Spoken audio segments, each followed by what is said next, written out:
Em tempos como esse, é preciso se reinventar. A forma com que estamos consumindo produtos, serviços e conteúdo está mudando. E nós, da TerraSkin, queremos fazer parte dessa mudança. Somos guiados pelo cuidado e, por isso, não poderíamos deixar de apoiar quem mais cuida dos outros. Você, médico. Nossa missão é trocar experiências, trazer conhecimento e conteúdos relevantes. Por isso, estamos preparando novidades para te ajudar nesse momento e no futuro. Queremos fazer a nossa parte para que você consiga fazer a sua. Tempos como estes pedem união, mesmo que à distância. E aí, vamos juntos? TerraSkin Conecta. Em breve, mais novidades. A todos os associados da SBD, primeiramente eu gostaria de me apresentar. Meu nome é Carlos Reis, eu sou Head de Marketing da TerraSkin e a gente vai ter agora o webinar, que foi uma parceria entre TerraSkin, Sociedade Brasileira de Dermatologia e a iClinic, com o objetivo de levar a todos vocês associados da SBD atualização ou falar sobre telemedicina, que é um assunto que está muito em evidência nesse momento. E o tema do nosso webinar é telemedicina, da norma à prática na dermatologia. E a gente vai ter como palestrantes desse nosso webinar o Dr. Sérgio Palma, que é médico dermatologista e atual presidente da Sociedade Brasileira de Dermatologia, e a doutora Sandra Franco, que é uma consultora jurídica especialista em direito médico e da saúde. A gente vai ter uma série de benefícios que vão ser dados aos participantes desse webinar ao final da apresentação, e eu vou deixar agora a palavra ao Dr. Sérgio e à doutora Sandra para que possam explanar sobre o assunto. Boa noite, Carlos. Boa noite, Sandra, Felipe. Boa noite a todos os associados da SBD. Bom, vamos falar um pouco aqui sobre um assunto bastante atual, né, a telemedicina. Os associados já viram alguns posicionamentos meus que a gente estava buscando orientar sempre os dermatologistas de uma forma ética no uso desse novo método, né, que a gente pode estar aí auxiliando os nossos pacientes, enfim. Vou fazer aqui uma breve apresentação. Essa apresentação ela vai ficar disponibilizada para todos aqui os participantes aqui do nosso chat. Então, eu não vou, na verdade, estar aqui passando por todas as telas que eu vou apresentar, tá? Mas só apenas comentando aqui alguns assuntos principais e que vai ser, na verdade, aqui o escopo para o nosso debate aí com a doutora Sandra também e com todos que estão assistindo. Então, eu não tenho nenhum conflito de interesse aqui com a apresentação. Estou aqui representando a Sociedade Brasileira de Dermatologia, né, como eu falei, e buscando parcerias que agreguem aqui ao nosso atendimento, à nossa rotina do dia a dia de trabalho. A telemedicina, então, apesar dela estar aqui com a pandemia da Covid sendo um assunto, né, muito comentado na mídia, mas ela não é um assunto novo, né? Desde a década de 60, com a corrida espacial, que ela está no cenário aqui da Guerra Fria, né, ela já existia, né, com o provimento de serviços médicos de qualidade, usando tecnologias eletrônicas e de telecomunicação, e ela, orientada de forma ética, ela pode gerar a mesma mudança que, por exemplo, a internet trouxe para os serviços bancários no Brasil, fazendo aqui uma analogia. Então, a telemedicina responsável ela pode ser definida como um exercício da medicina usando recursos de tecnologias interativas para possibilitar cuidados integrados e humanizados, o aumento de acesso aos pacientes, a melhoria da eficiência da logística da cadeia de saúde, prevenção de doenças e promoção da saúde. Esse é um conceito, né? A telemedicina ela não é uma ferramenta, né? Muito se fala, é uma nova ferramenta, né? Ela, na verdade, é um método, é a integração de método de raciocínio investigativo médico, ampliado com recursos interativos digitais, seguros para ampliar os cuidados aos pacientes e a logística de saúde. Então, só conceituando, a telemedicina ela já é praticada, na verdade, há muito tempo, né, nas suas diversas modalidades, tanto no serviço público quanto no serviço privado. O telemonitoramento contínuo, a televigilância é um bom exemplo, né? Existem várias evidências de que ela é da sua positividade, como redução em visitas de emergência, redução nas admissões hospitalares, redução nas admissões eletivas, né? Inclusive redução nas taxas de mortalidade. E a gente deve pensar também que a gente está com envelhecimento populacional, né? E aqui entra também a especialidade da dermatologia no cuidado da pessoa idosa, a teleassistência aqui, a teleconsulta, o telemonitoramento, ela pode ser também um aliado aqui nesse cenário. Só contextualizando um pouco a normatização da telemedicina, a resolução que define e disciplina a prestação de serviços através da telemedicina é a resolução de 2002, a 1643, ela ainda está em vigor.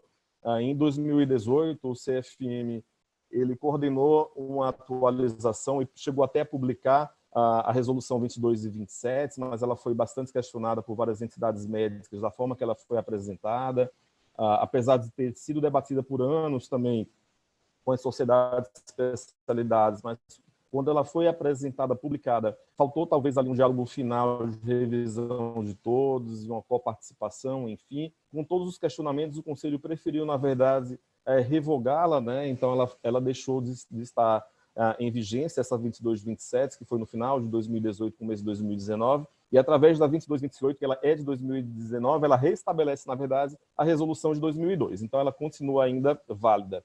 E apesar dela ser uma resolução antiga, de 2002, vejam aqui no artigo 2º, né? Os serviços prestados através da telemedicina deverão ter a infraestrutura tecnológica apropriada, pertinentes e obedecer às normas técnicas do CFM, pertinentes à guarda, manuseio, transmissão de dados, confidencialidade, privacidade e garantia do sigilo profissional. Então, aqui são alicerces, né, para essa nova prática. Aqui ela não é nova, na verdade. Então, a ética, a responsabilidade, o sigilo médico, o sigilo profissional são alicerces dessa forma, desse método de atendermos. Aqui, tudo isso que eu estou aqui apresentando, não precisa, na verdade, vocês estarem acompanhando tela por tela, ela vai ficar disponibilizada, né? Na verdade, é mais aqui uma normatização para a gente fazer aqui uma discussão, mas lembrar que as pessoas jurídicas, elas precisam estar cadastradas, né, no cadastro de pessoas jurídicas do Conselho Regional do Médico do Estado que você atua. Precisa também de ter o responsável técnico, né, regularmente inscrito nesse conselho, tá? No caso de pessoa física, também devidamente registrado no CRM do estado que você vai atuar. E no artigo 6, mais uma vez aqui, ele fala também que caberá aos CFMs, aos CRMs, a permanecer vigilante, né, em relação a a qualidade da atenção, a relação médico-paciente e a preservação do sigilo profissional. Aqui, como eu citei, então, essa resolução 22 e 27, que ela foi atualizada e logo depois ela foi revogada, e ela permanece agora em nova discussão, em novo debate, para ser atualizado um novo documento. Mas aqui eu não vou também me deter, mas ela fala das diversas modalidades. Talvez a que mais tenha gerado pontos críticos nesse debate foi a teleconsulta, né? Que ela se refere, na verdade, ao médico, ao paciente, um atendimento direto da consulta. E as outras formas, como o telemonitoramento, como eu citei, o telediagnóstico, eles já são bem trabalhados há muito tempo, né, em vários setores. Na dermatologia, por exemplo, temos inúmeros exemplos de profissionais que trabalham com a telemedicina, exemplo da professora Maria Leide, que coordena o departamento de telemedicina da SBD, o professor Daniel Nunes, também de Santa Catarina, e vários médicos especialistas que, inclusive, contribuíram com a SBD, com o debate e com o levantamento de algumas sugestões para a atualização dessa resolução. Teleinterconsulta também já é algo bem definido, que a gente já realiza há muito tempo aqui no nosso país. Lembrar também, né, que ao médico é assegurada a liberdade, completa independência de decidir se ele utiliza ou recusa a telemedicina, né, indicando a consulta presencial sempre que se entender necessário. É bom também a gente entender que existem limites para a teleconsulta, né? Existem consultas que você começa nessa modalidade, que depois você vai perceber que você precisa de uma consulta presencial. E cabe ao médico também estar atento a isso, né? Então, eu cheguei no meu limite máximo e eu preciso sim de uma consulta presencial. Nessas novas também disposições, que eu vou passar aqui no cenário como ela se encontra, que é um processo de contínua evolução. Essa consulta, como eu falei, a consulta pública, ela foi encerrada em fevereiro de 2020, né? A consulta ela foi pública para qualquer pessoa que pudesse escrever sugestões para modernização dessa resolução que envolve a telemedicina. Inclusive, as entidades médicas chegaram já ao Conselho mais de 2.000 propostas, né? Tanto dos médicos como das entidades representativas. Uma comissão criada pelo CFM, ela fará análise desse material e vai elaborar também uma minuta de resolução que será discutida em plenário do Conselho, né? Mas não existe ainda nenhum cronograma definido, agendado para isso. E aí a gente entra aqui, traz essa questão toda aqui para atualidades em relação à pandemia de Covid-19, coronavírus. Acho que todos nós precisamos aqui nos adaptar, né? E sairemos certamente, se Deus quiser, todos com saúde, mas a gente vai ter uma nova visão também, incluindo aqui algumas formas de atendimento à população. Então, a telemedicina ela ficou bastante visível aí na mídia, né? Aqui a gente já aprendeu que não é uma ferramenta, né? Ele é um método imprescindível para enfrentar essa pandemia também, nesse momento que a gente precisa estar nesse isolamento social, nesse distanciamento social, né? E o CFM, então, em março, especificamente no dia 19 de março, ele envia um ofício ao Ministério da Saúde informando que, considerando o cenário da pandemia, foi considerado como ético o uso da telemedicina no Brasil, além dos limites estabelecidos pela resolução que eu falei aqui, a 1643 de 2002, que permanece em vigor. Esse ofício ele ressalta que essa autorização ela foi dada em caráter excepcional e apenas enquanto durar a pandemia. Então, a partir desse ofício do CFM, o Ministério da Saúde ele edita a portaria 467, né, no dia 20 de março de 2020, regulamentando o uso da telemedicina em caráter excepcional também durante e ético mínimo para o exercício da telemedicina no país. Aqui também eu não vou aqui me deter, na verdade, em todos esses parágrafos. Aos médicos também eles poderão emitir atestados e receitas médicas em meio eletrônico. Aqui há alguns critérios também para a emissão de atestados médicos. Sandra, você quer aqui nesse momento aqui já fazer alguma consideração? Tecnologia, né? A gente tem que se adaptar à tecnologia. Agora tá ok? Ok. Ok. Bom, então, vou repetir. Boa noite a todos. É um prazer estar aqui com vocês.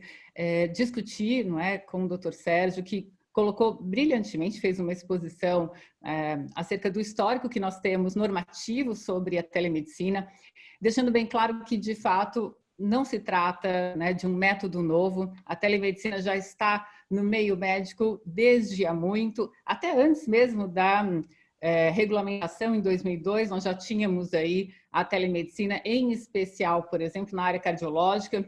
Então, não se trata de uma metodologia nova. O que é novo dentro desse cenário? E também o Dr. Sérgio deixou muito claro. Nós temos aí, em razão da portaria 467, e aí a gente pode ir um pouco mais, né, para trás e chegar à lei, né, a 13979, quando foi declarado o estado de emergência em saúde pública, nós passamos a ter aí a necessidade de continuar a atender pacientes, ainda que não fosse possível que esses pacientes se deslocassem até o consultório. Então, como fazer para dar o atendimento a esse paciente? Inclusive, aí eu coloco 2 artigos que o doutor não comentou, mas eu sei que está aí na ponta da sua língua também, porque eu vi que o senhor está muito preparado em relação à legislação, que são os artigos 36 e 37. Sim. O 36 fala sobre a necessidade de o médico acompanhar o seu paciente e não abandoná-lo, não é? Se o paciente não pode ser abandonado pelo médico, mas se foi considerado, né, que nós temos um caso de emergência em saúde, e o artigo seguinte, que é o 37, admite a telemedicina para os casos de emergência, nós criamos já uma condição favorável para que a teleconsulta subsistisse, apesar de ser vedada, né, pela resolução então vigente, que é a de 2002. Exato. Então, nós temos aí tanto um arcabouço legal quanto um arcabouço ético para que a teleconsulta possa ser feita. O telemonitoramento, a teleorientação, a teleinterconsulta são presentes na medicina, e acho que o próprio Dr. Sérgio falou sobre experiências muito bem sucedidas no Brasil.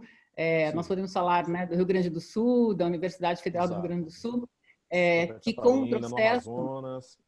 Sim, e com esse processo, claro que nesse atendimento que nós estamos comentando e de êxito, né, em relação à saúde pública, nós temos um profissional de saúde numa ponta e um médico na outra ponta. Muitas vezes é um enfermeiro, muitas vezes é um médico generalista, mas é um médico que está lá, né, fazendo o seu papel e que não é o especialista, mas que consegue, através de dados que são enviados, não é, pela internet, fazer com que esses dados cheguem a um especialista e, então, o paciente possa mais rapidamente ser encaminhado para esse especialista e, por exemplo, num caso de uma lesão, né, que exija imediata intervenção, né, então, se ele tem lá um câncer de pele, não vai ficar esperando meses para ser atendido pelo especialista, mas ele vai ser imediatamente triado para o especialista. Então, nós temos aí uma qualidade no atendimento e um acesso à saúde que é o preconizado na Constituição Federal. Então, quanto a isso, é inconteste o valor da telemedicina. Então, é um método que precisa ser, e aí também concordo com o Dr. Sérgio, executado com responsabilidade. Então, se nós pegarmos lá a própria resolução de 2002, e o Dr. Sérgio falou um trecho, não é? É essencial que o profissional médico se comprometa com a segurança, a proteção de dados, com o sigilo do paciente, com a confidencialidade e todos esses princípios, né, eles permeiam outras resoluções também do Conselho. Então, se nós pensarmos na resolução sobre o prontuário eletrônico, nós temos esses princípios que estão lá.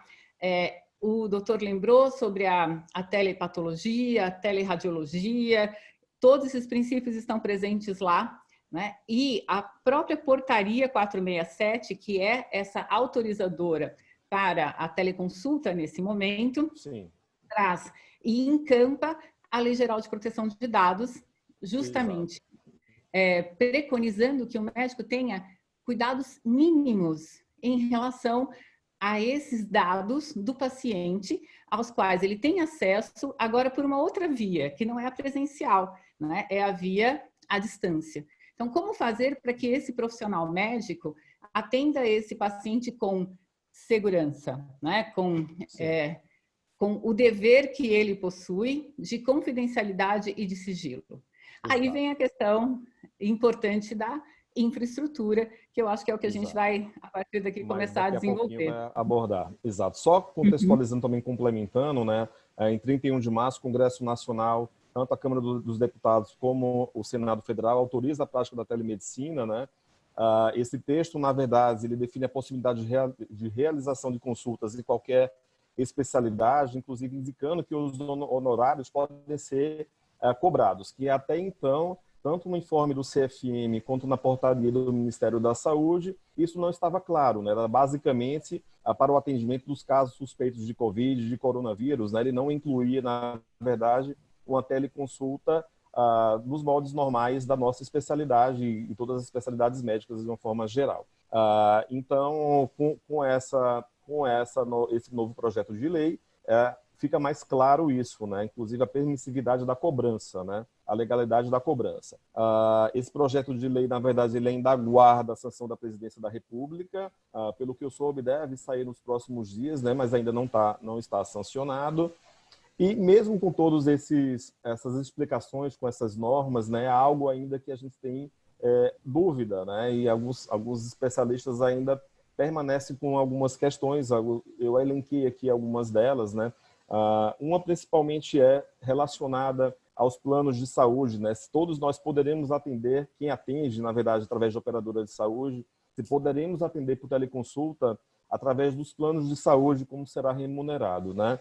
Então, a ANS, a Agência Nacional de Saúde Suplementar, ela emitiu já uma nota técnica, né, ela esclarecendo alguns pontos, informando sobre a cobertura obrigatória, né, dos atendimentos médicos realizados por esse meio de comunicação à distância, na forma autorizada pelo CFM. E aqui vale ressaltar que é importante também que cada médico ele reveja os seus contratos com as suas operadoras, né, que eles estejam atentos a isso. Também é algo comum também entre os médicos, eles não prestarem atenção em todos os seus contratos, né, com as suas operadoras de saúde, né? Muitos até são assinados sem uma leitura mais concreta, mais detalhada sobre isso, né? E fica depois todo aquele questionamento.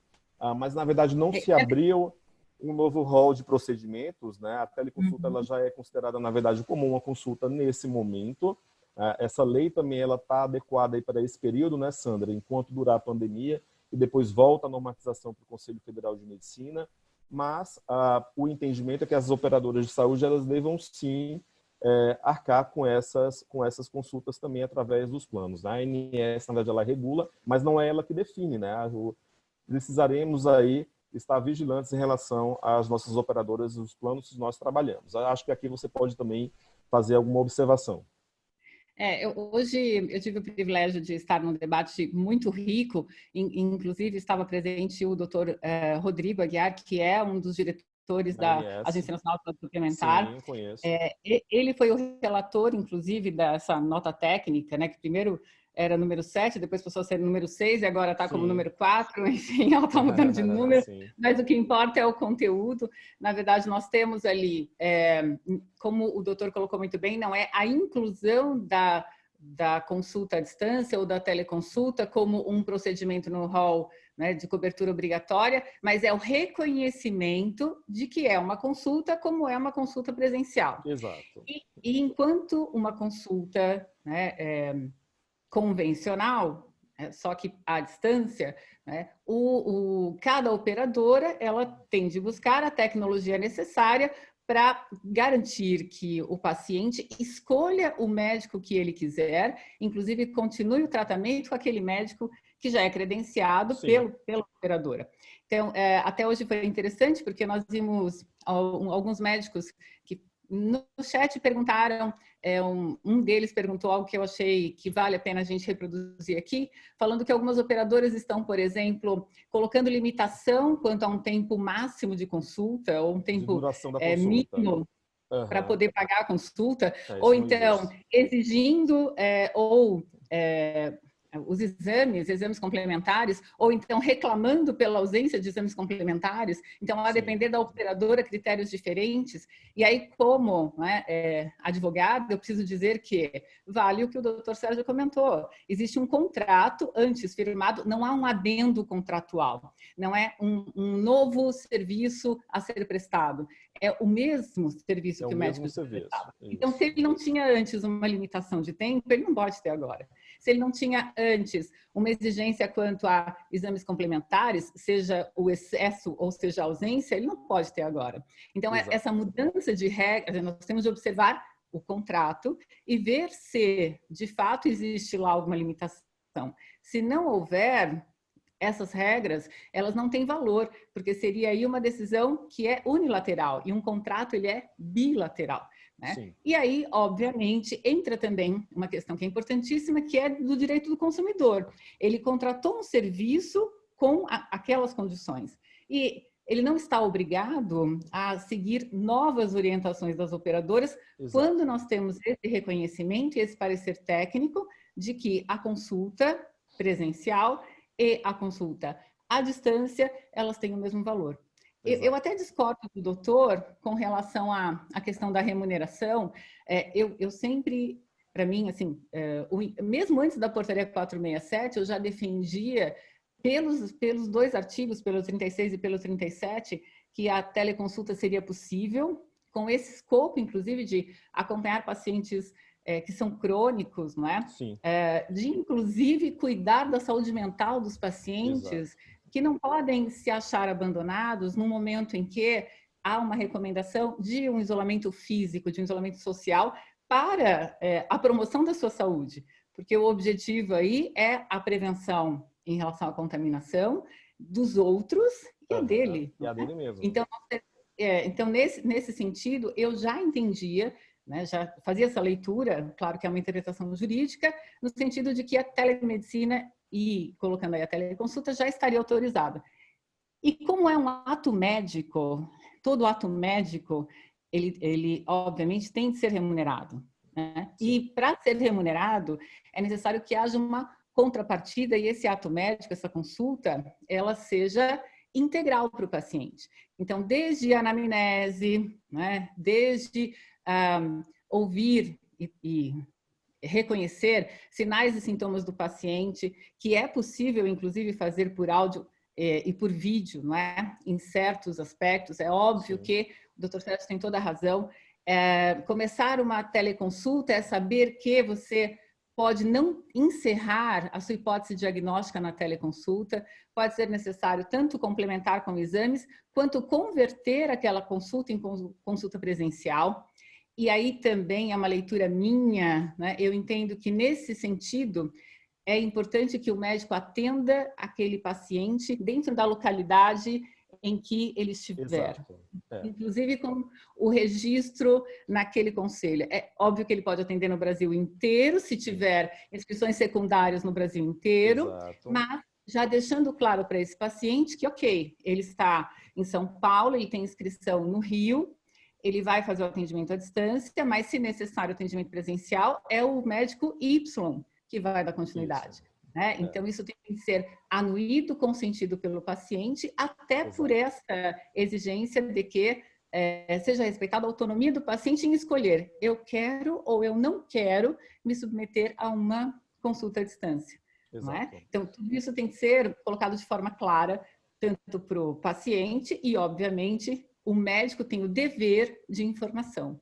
Né? Ele não pode ser negligente quanto à informação clara e precisa, que eu acho que seria aí um assunto bacana para a gente falar, né? Que se positiva dentro da relação médico-paciente através do termo de consentimento, que todos têm de utilizar na teleconsulta.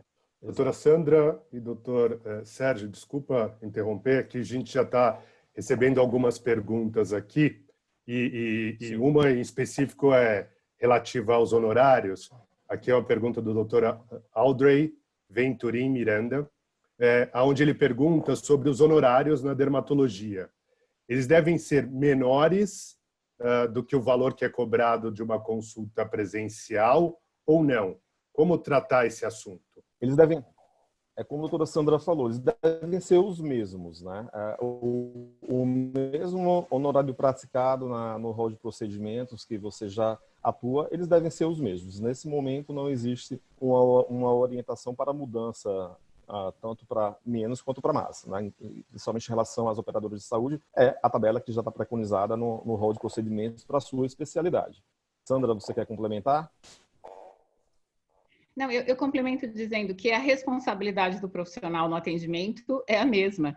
Então, se houver um alegado dano ao paciente na consulta presencial, ele é responsável. Se houver um alegado dano ao paciente na consulta à distância, ele será responsável. Então, nesse sentido, se é o mesmo profissional, com a mesma formação, né, acadêmica, com a mesma experiência, com os mesmos custos, porque ele não deixou os custos do seu consultório, não é, de lado, porque ele cobraria menos, né, numa consulta, numa teleconsulta, numa consulta à distância. Então, muitos até me disseram assim, ok, eu vou fazer um valor diferenciado, vou fazer um desconto porque eu estou atendendo de casa.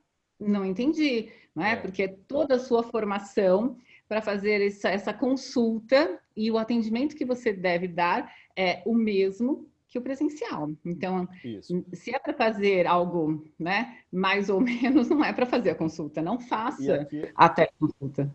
Exato, Sandra. E aqui cabe também um reforço do espírito de coletividade profissional de todos nós aqui, né? Talvez alguns operadores comecem a consultar também alguns profissionais de forma isolada, oferecendo, né, alguma forma diferenciada de pagamento, né? E aí você acaba muitas vezes baixando aquele seu preço para você atender uma quantidade maior de teleconsultas, enfim. E aí você sai longe, né? Você diverge, na verdade, um espírito cooperativo que a gente deva ter. Não de cartel, de nenhuma precificação, mas sim, na verdade, de valorização. Mesmo, de valorização, exatamente a palavra é essa, de valorização do seu trabalho, né? Então, acho que aqui tem que ter o espírito mesmo de coletividade, de especialistas, né? Não é fácil ser dermatologista, né? Depois de tantos estudos, né? Faculdade de 6 anos, mais 3 anos de especialização, pelo menos, a partir de domínio de cada sub-área, enfim. Então, a gente tem que valorizar, sim, concordo plenamente com o que você falou, Sandra, a gente não deve modificar os nossos honorários, principalmente para nível inferior. E complementando também, no caso do consumidor, se o plano de saúde, a operadora dele de saúde der direito também ele escolher o profissional que ele deseja se consultar, ele pode escolher e ele pode ser reembolsado, né? Então, muitas pessoas têm essa dúvida também, né? E o consumidor ele pode escolher, sim, ele tem esse domínio de escolher o profissional que ele deseja consultar, passar por, né? Então, acho que é mais ou menos essa orientação. Assim como a gente volta para a história, assim como presencialmente ele poderia escolher. Aí, Exato. claro que depende do plano de Do saúde que ele contrato contratou, que ele né? fez, que ele contratou. Exatamente. Então, terminando um pouco aquela apresentação, eu falei um pouco aqui da ANS, a gente já citou aqui algumas dúvidas de associado. Tem mais alguma questão sobre essa, Carlos? Sobre esse assunto? Não, aqui tinha uma pergunta relacionada à receita, como que... Acho que aqui a gente vai chegar aqui. Vai chegar na mais para verdade. frente, né? Tá. Exato, acho que vai vir agora, né? Plataforma adequada, né? Então, aqui a gente tem que citar também que a medicina ela precisa ser, na verdade, executada, praticada com segurança.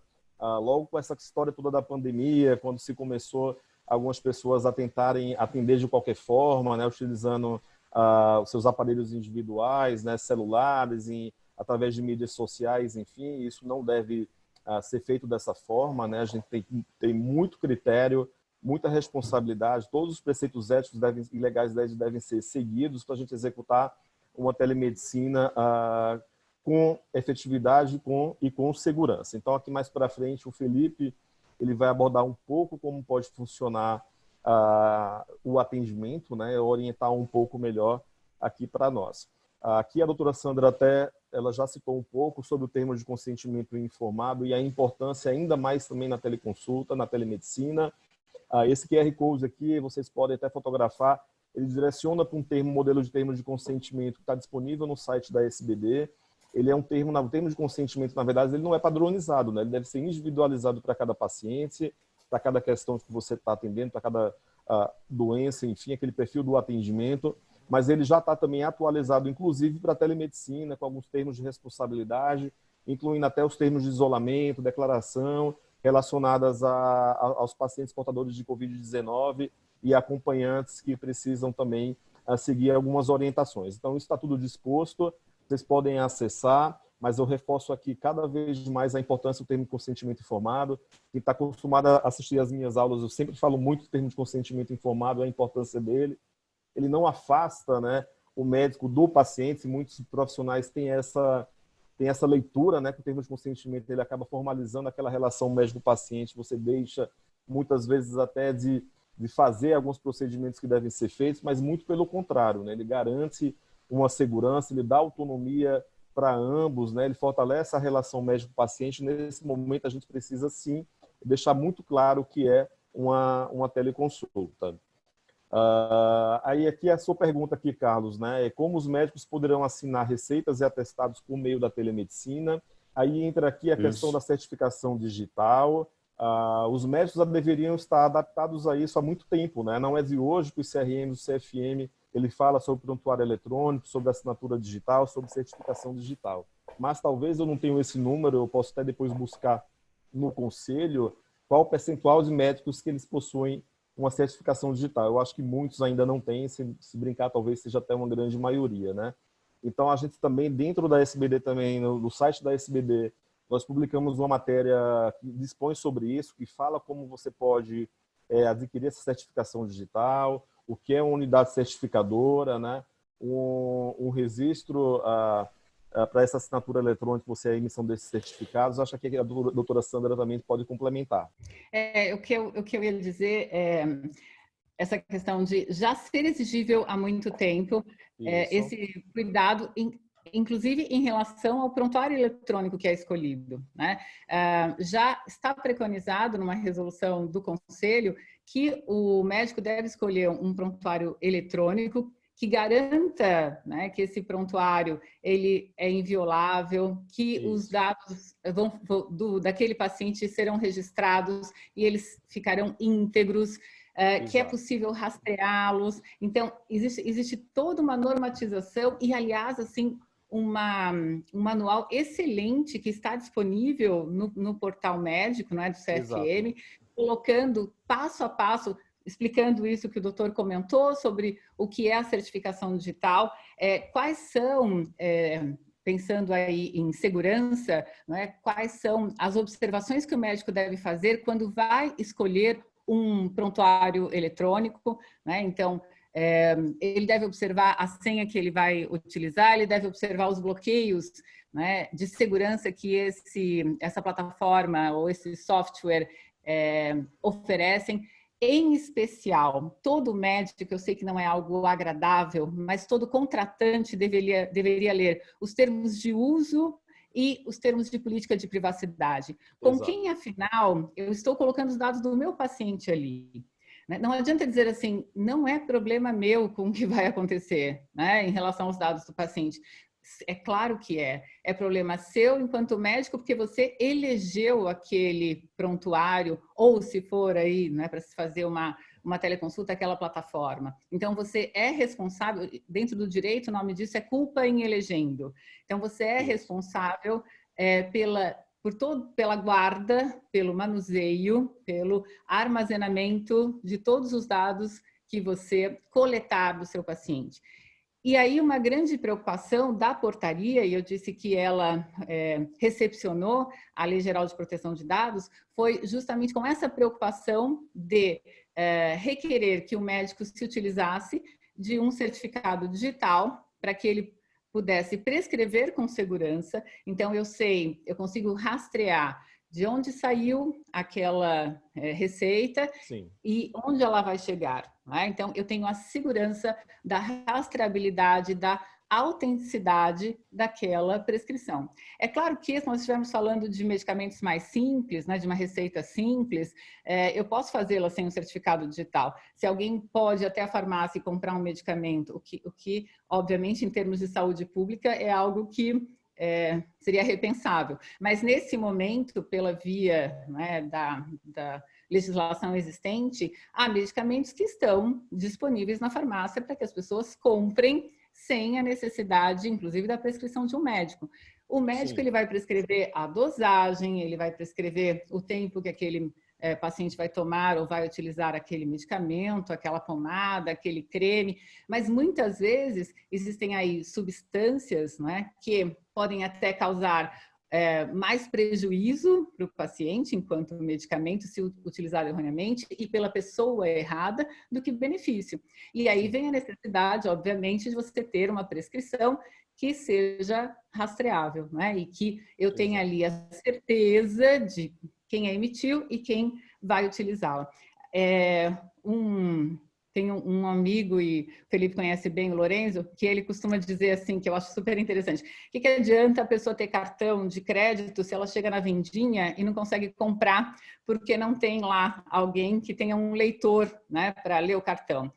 É claro que nós temos aí algumas farmácias que ainda não têm um leitor para poder fazer a leitura, dependendo, nós estamos falando do Brasil, né? Então, nós estamos falando de uma imensidão de farmácias e drogarias existentes. E muitas, de fato, do ponto de vista da tecnologia, não estão preparadas.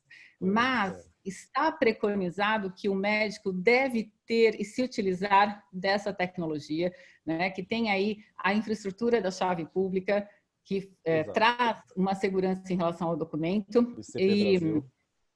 Sim, então é essencial que o médico, ok, estamos na terceira semana já, não é, dessa possibilidade de utilizar a teleconsulta. Nós tivemos uma primeira semana de chacoalhão, todo mundo pensando o que fazer, e aí veio esse improviso, vamos fazer então pelo celular, vamos fazer com plataformas já existentes de comunicação. Num segundo momento, e é maravilhoso isso, as pessoas começaram a se inteirar do que é essa história de proteção, de cuidado, que eu preciso observar, e começaram a olhar outras possibilidades, né? Inclusive plataformas que foram criadas com mais segurança e seriedade para essa finalidade, e agora está no momento em que os médicos estão começando a perceber, nossa, eu preciso ter um certificado digital mesmo, né? Isso. Até agora eu não liguei para ter um certificado digital e agora eu entendo porque eu preciso. Não é assim, eu vou ter, né, nesse momento só de Covid-19 para prescrever ou para atestar e depois não vou mais utilizar. Não é verdade. Né? Então, é uma tecnologia que deve ser incorporada no dia a dia do profissional. Né? Então, é interessante a gente pensar dessa precisa forma. Reforçar aqui a importância do prontuário, né? Que é o esteio da nossa relação médico-paciente, é o nosso documento mais importante, né, é o prontuário clínico, né? Eu digo até que o prontuário médico ele é o prontuário do paciente, né? Ele tem direito a ver aquele prontuário em qualquer momento, né? Ele pode requisitar e a gente deve entregá-lo, né? Ou para a autoridade judicial, caso se envolva com alguma questão judicante, enfim. Então, você está com um prontuário, principalmente um prontuário eletrônico, ele segue essas normas que você comentou, né, Sandra? Um prontuário certificado, principalmente pelo CFM, pela Sociedade Brasileira de Informática em Saúde, isso nos garante que aquele software, aquela plataforma, ela tem os níveis máximos de segurança que são preconizados aí pelo nosso conselho para o exercício da nossa atividade com tranquilidade e com segurança. Eu acho que é importante esclarecer para quem está assistindo que, assim, legalmente não há uma obrigatoriedade da certificação, né? A certificação, exato, ela é um reconhecimento de que vários cuidados em relação ao desenho daquele software e da preocupação com a segurança foram observados. Mas há algumas plataformas que não são certificadas e que também trazem essa garantia de segurança. Sim. E podem ser utilizadas. Então, assim, não estamos excluindo, mas estamos indicando que há algumas que já têm uma certificação e há outras que têm critérios de segurança que são aplicados, inclusive algumas até observando uma legislação externa, mas que do ponto de vista técnico ela é válida, que é a RIPA, né?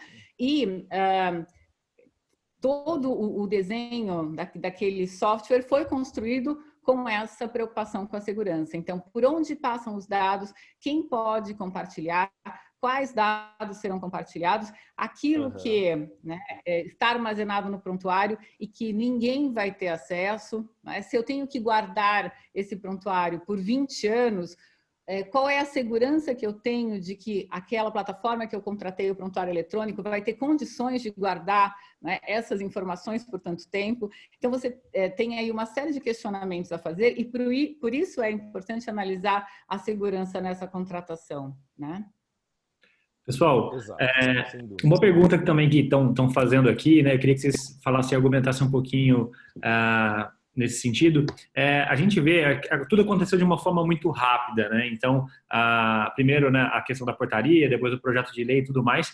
E aí, nesse sentido, e dado o isolamento, né, muitos médicos, já querendo atender seus pacientes da maneira mais rápida possível, têm usado ferramentas, né, de web meeting, de web conference, como essa que a gente está usando aqui, o Skype também, para fazer esse tipo de atendimento, né? Então, inclusive, né, essa própria ferramenta que a gente está transmitindo aqui, que é o Zoom, no caso, a gente recentemente teve aí, né, caso, uma invasão, né? Alguns casos de vazamento de dados e tudo mais.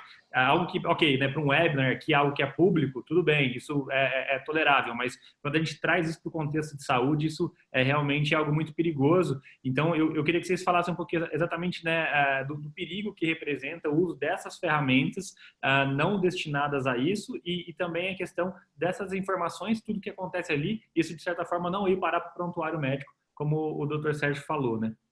Sim, Felipe. Sim, Sandra, falem. Vou atualizar aqui apenas com um termo, sigilo profissional. Então, o que a gente pede aqui, que eu sempre comento também em diversas aulas, é a observância do sigilo profissional. É o mínimo que a gente tem que garantir, né? Então, nesse tempo todo, né, um termo comum que se fala dessa modernidade líquida, todo mundo aqui envolvido, né, nessas questões atuais, em mídias sociais.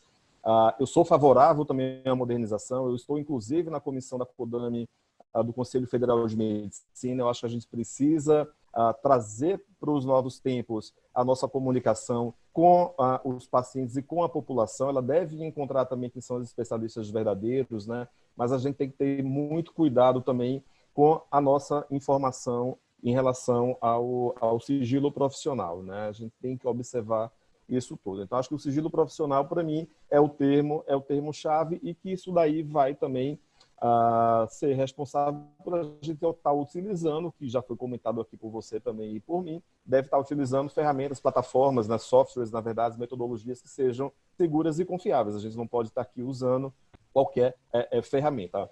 Esse tema, sem dúvida, ele está voltando com toda a força. Eu acho que as escolas médicas, as nossas residências, as nossas especializações têm que abordar esse tema agora na nossa grade, né, na nossa matriz de competências, cada vez mais, a trazer a ortopedêutica dermatológica também, nessas especificidades que a telemedicina ela traz. Mas aí acho que agora você pode complementar, Sandra. A palavra que eu deixo aqui é observar o sigilo profissional, seguir atentamente o sigilo. Eu ouço muito e entendo, né, quando a argumentação, inclusive, de alguns profissionais médicos, em várias dessas lives e de webinars que eu participei, falando, puxa, mas existe aí a criptografia de ponta a ponta, não é? No vídeo, quando você utiliza o vídeo do WhatsApp, né? Ou quando você está mesmo, assim como nós aqui no meeting, né? no Zoom. Uhum. É um fato, você tem aí uma criptografia de ponta a ponta, que, aliás, é um dos elementos objetivos para se verificar a segurança de um software. Não obstante, eu posso não compartilhar essa imagem, mas é possível que o meu áudio se transforme em informações, né? Então, a gente tem que observar, e aí eu volto para a história de ler os termos de uso e de política de privacidade, porque você tem de ver com quem esses documentos, com quem esses dados podem ser, né? Não que serão necessariamente, mas podem ser compartilhados. Eu costumo dizer que não existe nada de graça, né? Então, se você tem aí essas ferramentas de comunicação que são gratuitas, elas têm um valor, elas têm uma precificação, né? Então, é interessante que nós percebamos o que é que nós estamos, na verdade, qual é o pagamento que nós estamos dando em troca do uso dessa, e aí eu vou chamar de ferramenta, né? Desse software. Então, não é proibitivo, mas o profissional ele tem que entender que ele está escolhendo talvez aí o meio equivocado para essa comunicação. Por quê? Sim. Porque ele está trabalhando na sua consulta com os chamados dados sensíveis, que são os dados mais bem protegidos dentro da legislação, né? E aí eu não vou falar só da Lei Geral de Proteção de Dados, eu vou falar já da Constituição, né? Que se existe lá um direito à dignidade humana, um direito à imagem, um direito à confidencialidade dos dados, eu nem precisaria ter uma lei específica para garantir que o médico esteja obrigado a proteger os meus dados. Só que a LGPD vem ainda para regulamentar e para intensificar essa preocupação com os dados pessoais. E aí nós colocamos que os dados sensíveis, os dados de saúde, eles devem ser ainda mais protegidos e eles são melhor acolhidos pela lei, né? Um vazamento de dados a partir de agosto de 2021 vai poder trazer, além de repercussões na esfera civil e na esfera criminal, repercussões na esfera administrativa e ética. Ética, por óbvio, porque se estaria ferindo aí o sigilo, não é? Do paciente. Sim. Mas, se nós pensarmos na esfera administrativa, vai doer um bocado no bolso de muita gente, que ainda não percebeu que precisa não só escolher, agora a gente está falando de escolher um software adequado para fazer a sua teleconsulta, mas pensar em toda uma governança de dados, criar uma política de privacidade dentro da sua clínica e do seu consultório. Então, é algo até muito mais amplo e que é maravilhoso que agora a gente tem entendido que todos estão envolvidos, não é? Então, e eu sou responsável pelos dados do meu paciente, ponto. Então, doutores, doutora Sandra, doutor Sérgio, algumas perguntas aqui, uma delas relacionada à receita eletrônica, né? Para medicação controlada, principalmente. Como funciona nesse caso? O que é pedido e como controlar isso com esse tipo de medicamento? Não, agora, a legislação permite que, inclusive, medicamentos controlados possam ser prescritos utilizando-se o certificado digital. Então, é possível fazê-lo. Existem ainda restrições em relação àquelas receitas que estão ligadas a medicamentos que têm talonário numerado. Então, essas ainda não se pode fazer a prescrição eletrônica. Todas as outras, então, na verdade, um grupo pequeno de medicamentos que não podem aí ser prescritos eletronicamente. A grande maioria dos medicamentos traz já essa permissão da Anvisa, né, que é a Agência Nacional de Vigilância Sanitária, permitindo que os médicos prescrevam à distância. Então, essa prescrição vai chegar com segurança até o paciente pela via eletrônica. Agora, é preciso que cada pessoa, cada médico, ele se dirija, na verdade, a uma autoridade de registro, né, vinculada a uma autoridade certificadora no seu município de trabalho, né? Não é só você colocar ali uma assinatura eletrônica numa receita via online, né? Você precisa se registrar. Então, é o que eu falei, naquele link que eu mostrei aqui, e está no site da SBD, os associados eles podem colocar lá sobre certificação digital, vai aparecer o passo a passo de como ele pode adquirir esse registro, tá? Ok. Doutor Sérgio, Ô, Carlos, só fazer uma observação, acho que o doutor Claro. Sérgio pegou bem o ponto, né? Por incrível que pareça, né, a gente lida com um número grande de médicos aqui utilizando tecnologia e a gente vê exatamente uma confusão muito grande quando a gente fala de assinatura digital com uma assinatura meramente digitalizada, né? Então, tem muito médico que ele acredita que ele pode ali assinar... Digitaliza a sua assinatura e digitaliza coloca. a sua assinatura e aí você coloca isso no receituário. Então, não é isso de forma alguma. Não é válido. Não é válido, de jeito nenhum. Né? Resumindo, ele tem que ir a uma autoridade de registro vinculada a uma autoridade certificadora no município que ele trabalha. É algo como um cartório, né?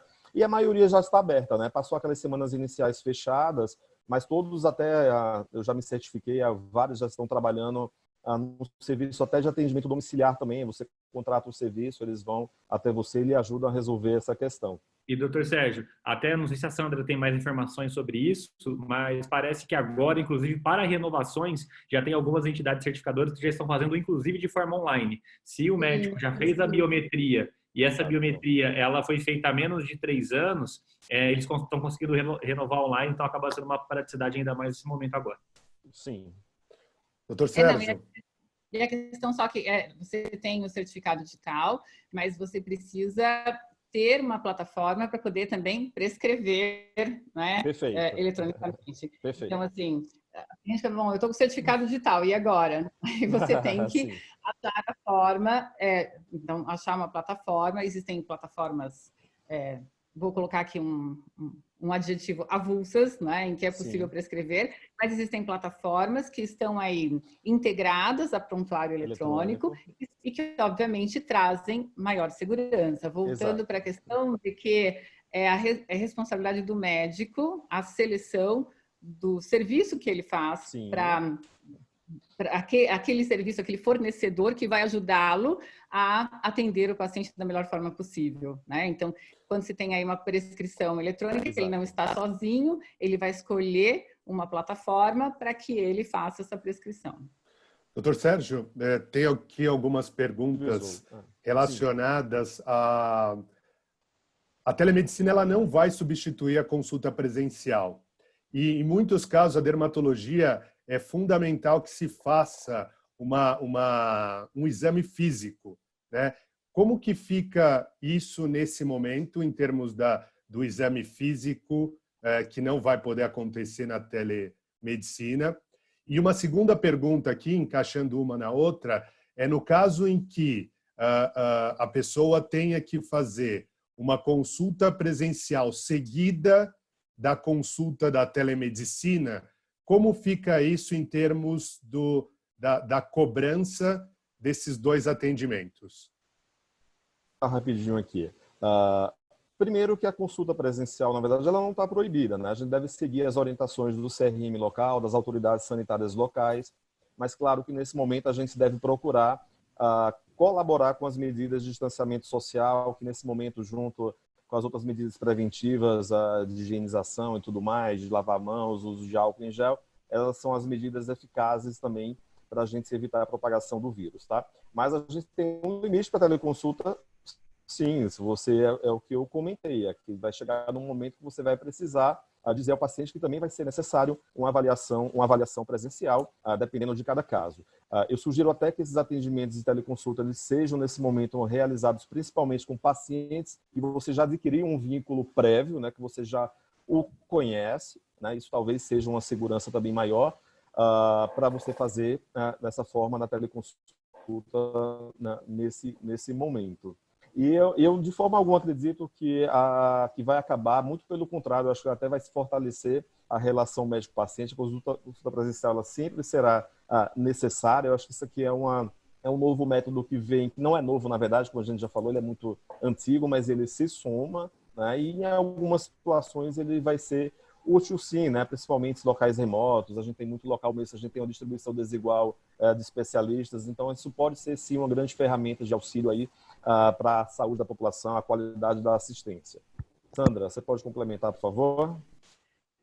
Não, eu não tenho dúvida de que há certas patologias, né, que de fato não vão poder ser tratadas à distância. Então, o doutor Sérgio deixou muito claro que cabe ao profissional, de acordo com a propedêutica, né, que ele utiliza, observar.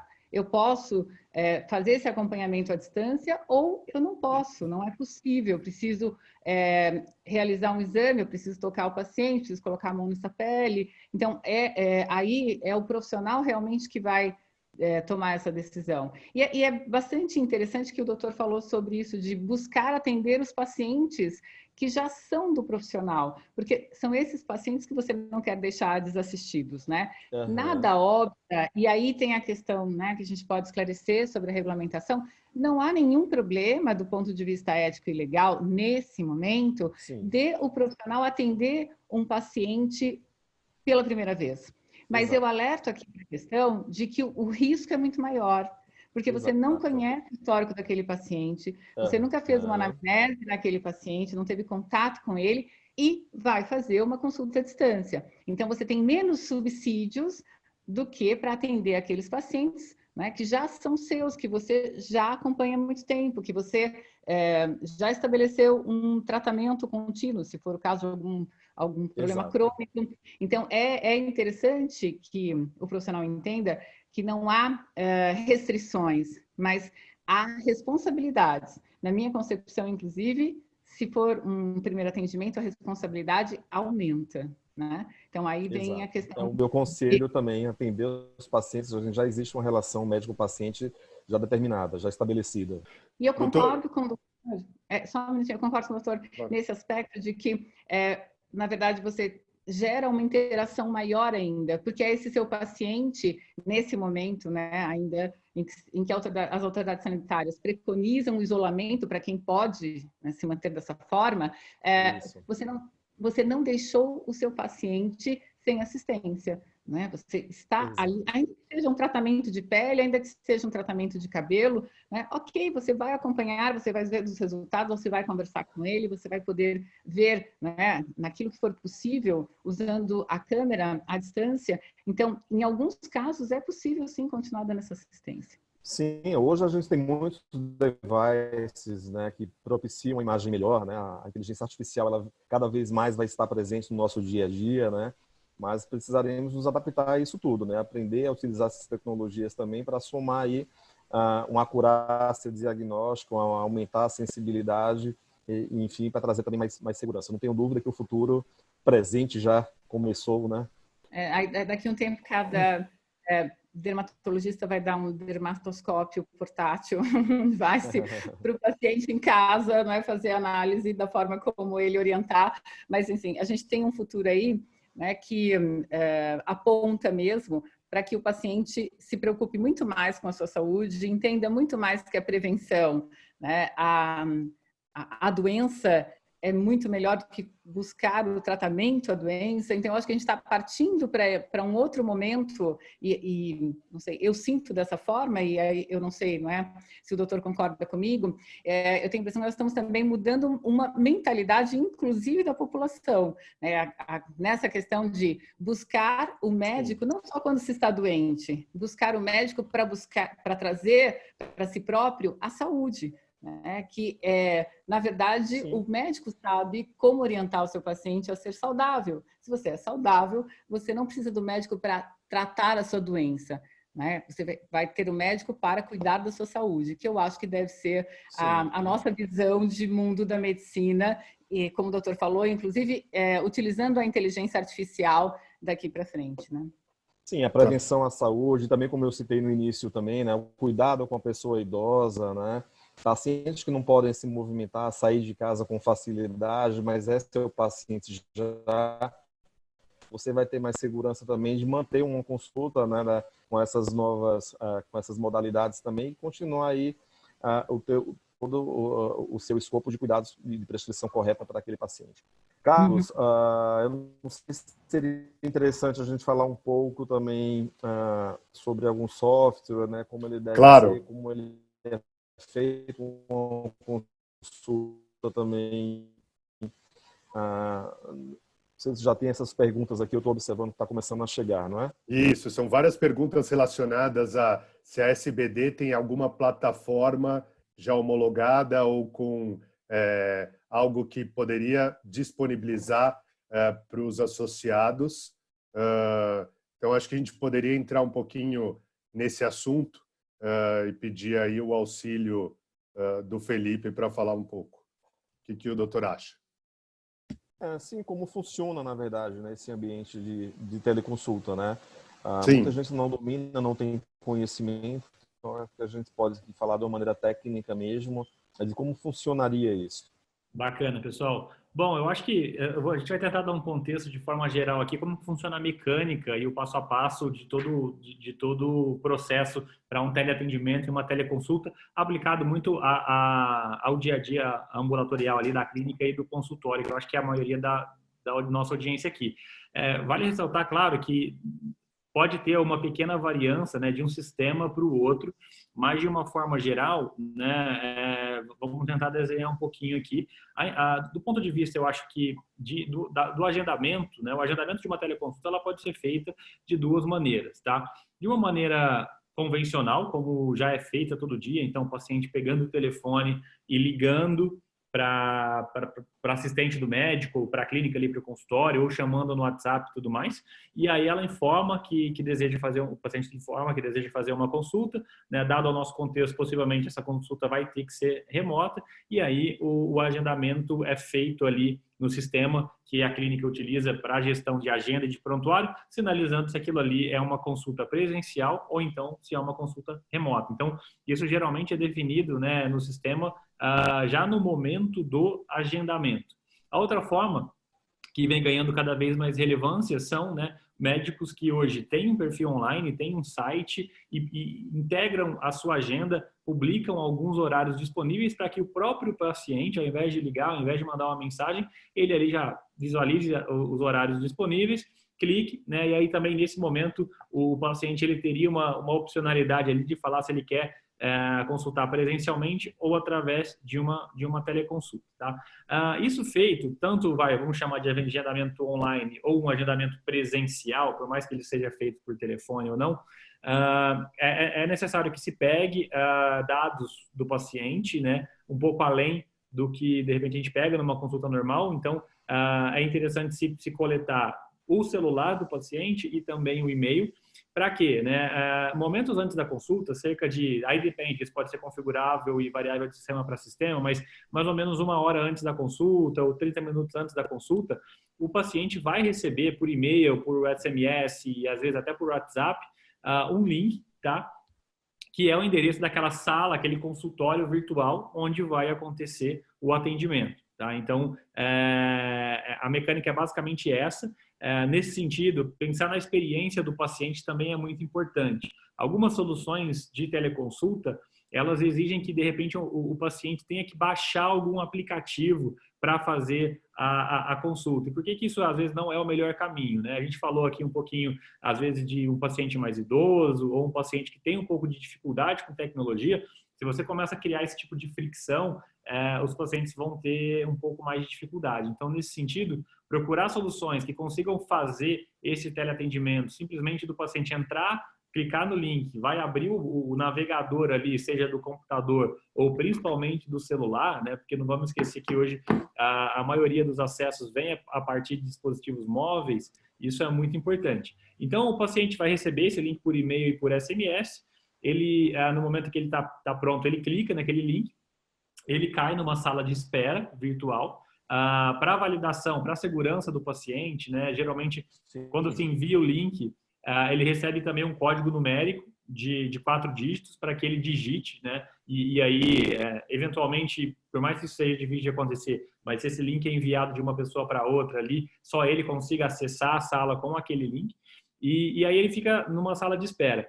Nesse momento, é onde ele já tem oportunidade, né? A solução já tem a oportunidade de mostrar para esse paciente 2 termos muito importantes que a doutora Sandra comentou.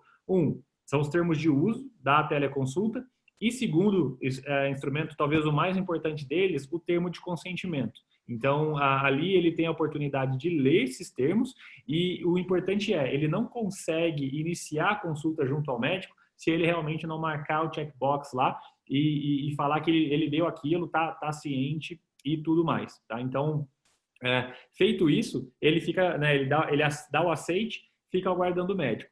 O médico, seja lá do consultório, quando tudo se normalizar, ou de casa, ou de qualquer outro lugar que ele esteja, também naquele horário marcado e diretamente ali do prontuário dele, ele consegue apertar um botão e cair nessa sala também. Nesse momento, a hora que as 2 partes estão online, elas se conectam e aí começa-se uma teleconferência, como a que a gente está fazendo aqui, com a exceção que isso está, né, idealmente tem que estar num ambiente estritamente privado entre as 2 partes, né? Aquelas informações estão sendo criptografadas, e o mais importante nesse momento é que dentro da própria janela de atendimento, né, até a gente fala, né, a questão dos problemas da teleconsulta pode ser a ausência do exame físico, mas nesse sentido, por mais que não esteja havendo exame físico, o contato visual é muito importante, né, para que o médico tenha condições ali de captar sinais que através do vídeo o paciente está demonstrando e tudo mais.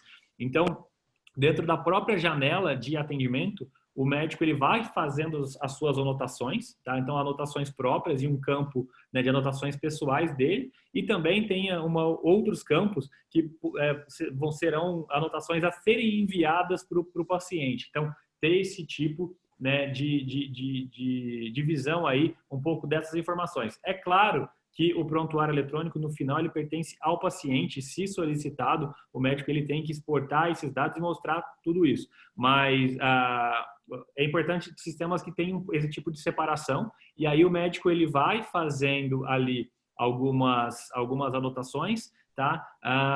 Anota também nos campos de orientação ao paciente, e aí a consulta, gente, ela segue como qualquer outra consulta, com exceção ali, de repente, né, de um exame físico e tudo mais.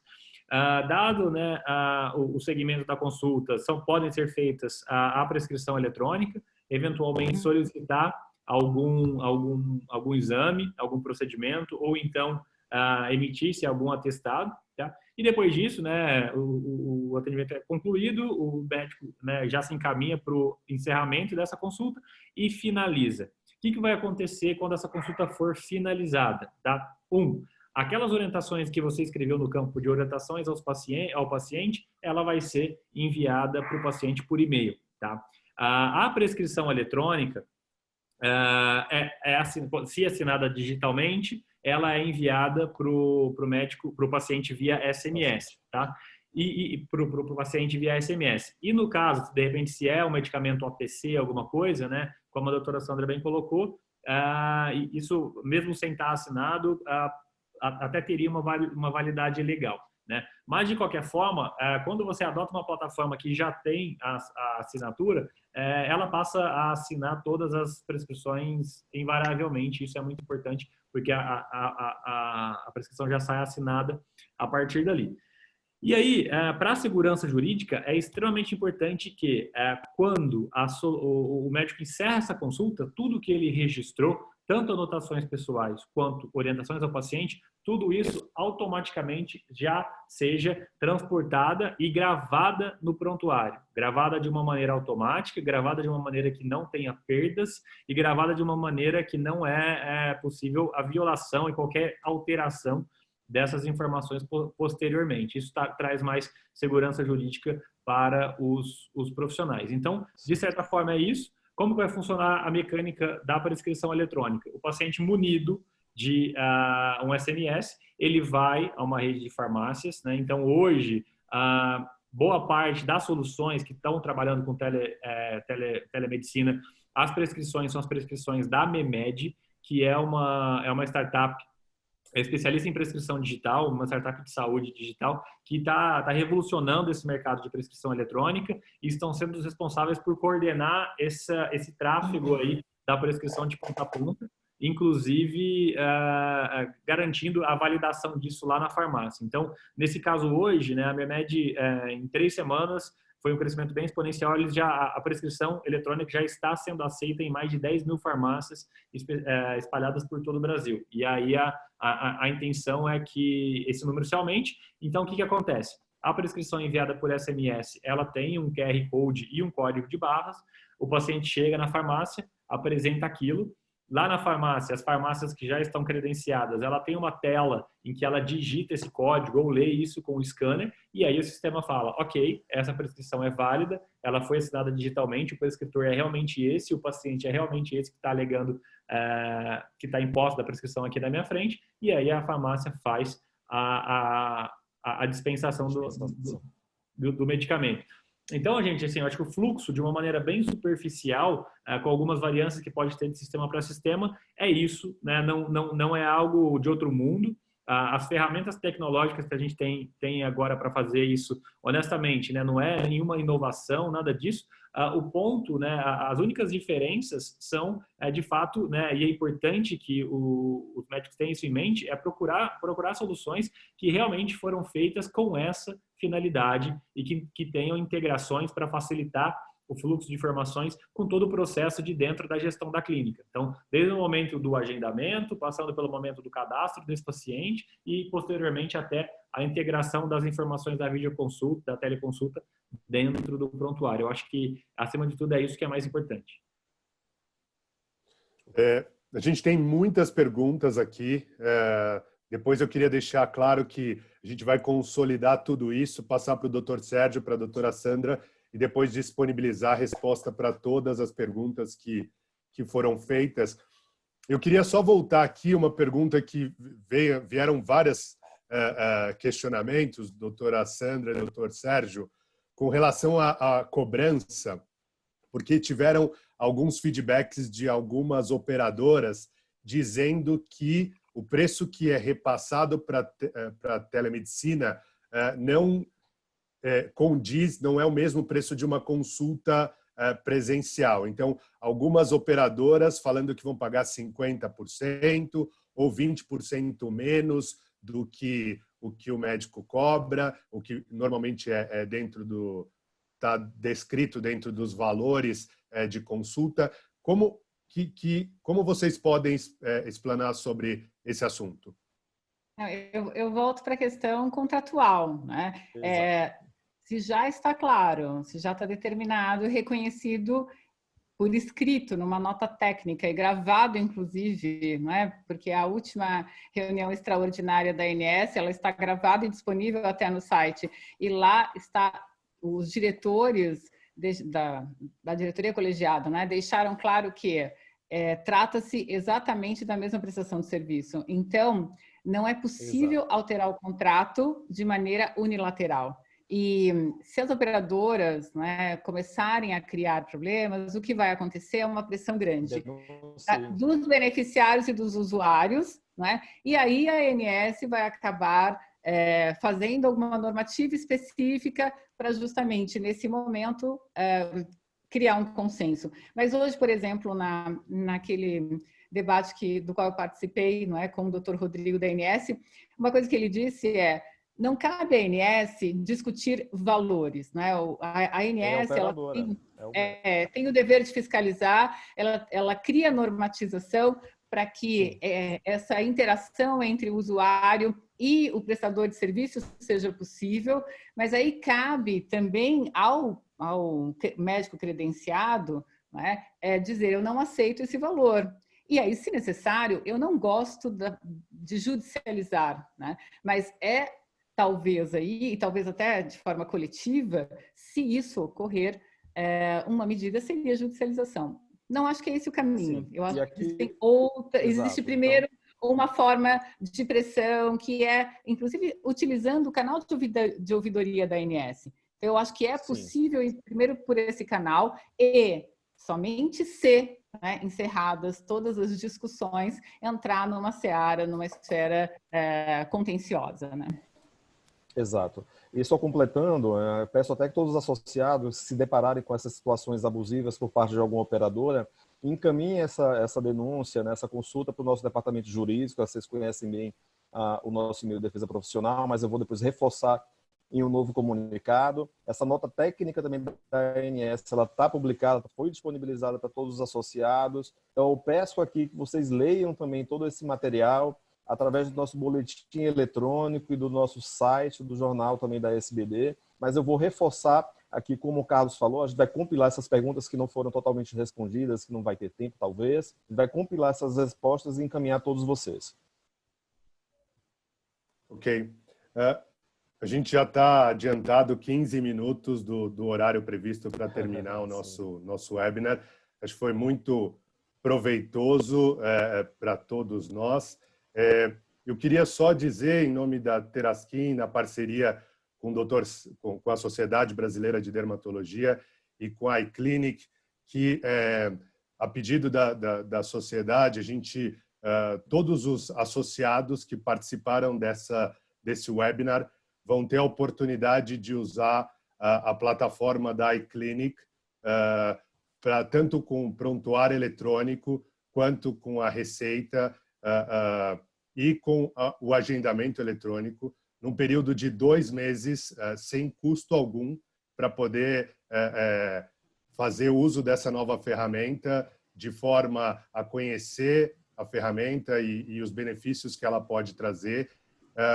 E também para aqueles que participaram desse webinar, a gente vai também disponibilizar 10 consultas online de telemedicina de graça para os associados que participaram dessa live, para que vocês possam utilizar essa ferramenta, verificar as dificuldades e a forma de uso, principalmente nesse momento de pandemia, né, em que muito provavelmente vocês estão sendo impactados aí nos seus consultórios pela falta da possibilidade da circulação no nosso país. Então, a gente vai disponibilizar isso para todos que participaram dessa live. A gente tem um número de utilização que depois, pós o evento, a gente vai mandar um e-mail para vocês, onde vocês poderão se cadastrar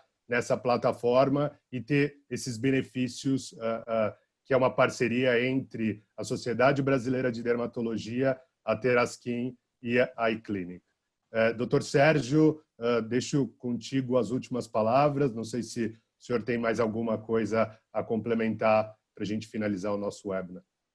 Acho que foi bastante produtivo, né, esse papo aí com a Sandra e com todos vocês. Agradecer a parceria, como eu falei, a gente vem trabalhando esse período todo, talvez até mais do que a gente já trabalhava, né? Eu não imaginei que nesse período a gente fosse trabalhar tanto, né? A gente está buscando mesmo aqui uma qualidade aqui nesse período para todos os nossos associados e que a gente consiga principalmente cuidar aí da saúde da população. Então, como eu falei, a gente vai responder as perguntas que faltaram, qualquer questionamento. O associado ele sabe que tem uma proximidade muito grande com a diretoria da SBD. Então, quero deixar aí o e-mail diretoria@sbd.org.br também como um e-mail a mais de acesso a falar comigo e com a nossa diretoria. E a gente vai estar aí continuando juntos esclarecendo essas dúvidas. Obrigado, Sandra. Obrigado, Carlos, Felipe. Acho que foi bastante produtivo aqui o nosso debate. Obrigado. Obrigado, doutor. Só mais uma informação. A gente vai ter um link que vai ser disponibilizado para vocês que participaram, para que vocês possam se cadastrar e fazer uso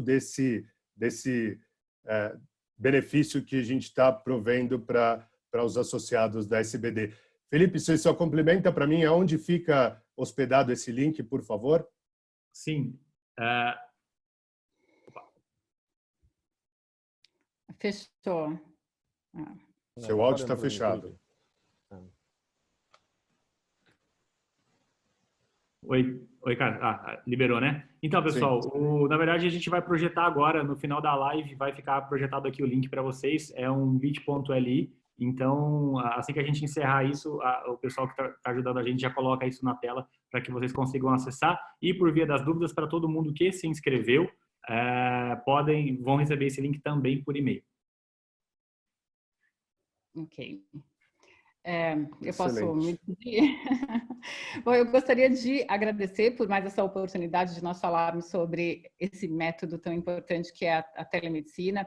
E hoje, não é, chegando mais próximo aos médicos, a teleconsulta, acho extremamente importante que o profissional entenda a responsabilidade que ele possui, a necessidade de buscar aí uma plataforma em que ele possa garantir segurança para o paciente e, em especial, algo que talvez a gente não tenha acentuado, é a questão de preparar também esse paciente para a teleconsulta, né? Então, no momento em que vai ser marcada essa teleconsulta, vai ser a primeira vez que ele vai fazer uma teleconsulta, importante mandar um e-mail para ele, dizendo como funciona, que ele tem, como o Felipe falou, ele tem que estar num ambiente que seja privativo, é como se fosse uma consulta no consultório, é uma consulta só dele, né? Ele não pode envolver mais ninguém, não tem que ter nenhum parente junto. Ele não pode gravar a imagem do profissional de saúde, ele não pode divulgar depois a conversa que ele teve ali, não é, com o médico. Então, todas essas questões ditas, obviamente, de maneira muito objetiva, muito clara, mas é necessário também preparar o paciente para não criar um ruído na relação. Então, desde que o paciente seja preparado para essa consulta, é um método, não é, que com certeza vai alcançar esse objetivo que nós queremos, de assistência ao paciente, não é? Que ele se sinta assistido nessa fase de Covid e pós-Covid, e que o profissional, inclusive, comece a incorporar, né, na sua agenda semanal os retornos ou aqueles pacientes que ele pode atender à distância, criar essa metodologia de atendê-los e eu acho que daqui para frente, todos, depois de conhecerem, por exemplo, a ferramenta que o Felipe está disponibilizando, que é extremamente interessante isso, todos vão poder experimentar, todos vão poder entender como funciona e vai passar a ser tão natural quanto hoje nós não vimos mais a um banco, né? Que eu costumo dizer que ninguém mais quer voltar para a fila do banco. Então, depois que a gente experimenta e entende como a tecnologia pode auxiliar, né, na relação médico-paciente, e desde que feita com responsabilidade, a gente não quer mais deixar. Eu entendo que a telemedicina, a teleconsulta vai ser regulamentada em breve, né, como o doutor falou, o texto já está sendo preparado e só não tem sentido, nesse momento de Covid, soltar uma regulamentação, quando nós já temos aí outras portarias e outra lei que só está esperando aí para ser sancionada pelo presidente vigentes, né? Exato. Bacana. Sandra, acho que muito bem colocado por vocês. Só para falar a respeito do link, o pessoal também está mandando no chat, para ficar mais fácil o pessoal clicar. E pessoal, só reforçando também, né? Isso aqui é um benefício, uma oferta aí, iClinic com o grande apoio da TeraSkin, né, para os associados da SBD. A nossa solução acaba não sendo a única desse tipo, então nós realmente recomendamos que todos pesquisem, né? Se você vai começar a fazer esse tipo de prática, que você pesquise com cuidado, que você teste soluções para realmente adotar aquela que vai dar mais segurança para você, para o seu paciente, e vai fazer com que esse atendimento seja o mais fluido possível. Então, será um prazer ter vocês experimentando a nossa solução, mas, ao mesmo tempo, a recomendação é que vocês olhem de uma maneira sistêmica e realmente escolham a melhor solução que faz sentido para o seu momento. Foi um prazer estar aqui com vocês hoje. A todos, muito obrigado. Em nome da TeraSkin, agradeço Dr. Sérgio e a Sociedade Brasileira de Dermatologia, doutora Sandra. Espero que a gente possa ter novas interações como essa, podendo levar o máximo de informação a todos os médicos, dermatologistas e associados da SCBD. Em nome da Terascrim, eu agradeço a participação de todos e espero revê-los em breve. Um abraço. Muito obrigado, obrigado. Todos, Saúde obrigada. a todos. Saúde. Boa noite. Saúde. Boa noite. Até mais. Boa noite, boa noite. Em tempos como esse, é preciso se reinventar. A forma com que estamos consumindo produtos, serviços e conteúdo está mudando. E nós, da Terascrim, queremos fazer parte dessa mudança.